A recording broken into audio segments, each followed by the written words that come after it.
DXBC Listener of the Day. Listener of the Day.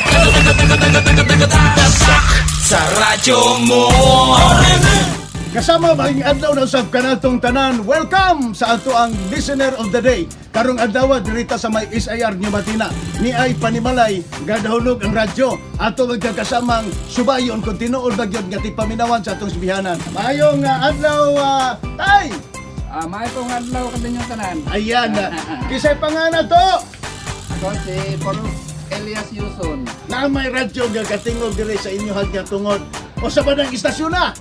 DXDC. O sa magyuda sa DXDC. Nga naman yun nga adik yun siya naminaw sa itong sibihanan. Manindog na ako kada na ilahang mga balita. Kanang mga balita, komportable kayo ko. Ug asa po na ilahang mga drama. Di basta basta. O tungod anak, Purok Leader Elias Suson.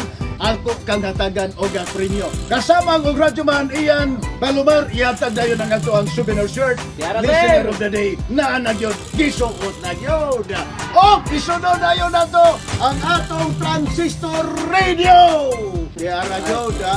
Manindog yung kwan transistor radio. Kaya napay solar. Solar na.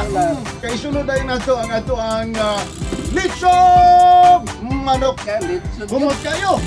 Humutan. Radyoman Ayan Chris Palomar. Ito yan ang Bugnaw Supleng. Para. Kahamloy. Bugnawan. Perte Bugnawan. Kasi masunte. Ni Purok Leader Elias Suson. Nagkakain salamat sa DXDC, sa inyo tanan mga staff. O kanyo po na ako mga silingan nga maminaw sa DXDC karon kay pare ko nga maka-abil sa mga grasyahon. Kang salamat. Okay, inyo nabante si Purok Leader Elias Suson. Dari magkakasama certified listener sa Isayar yung batin ato sunod sa Davao. Kauban si Radyoman Ayan Chris Palomar o masab si Radyoman Ginny Mamalias. Ako ni Radyoman Dudong Rin Lumasbog sa Listener of the Day, Tatak Arimen.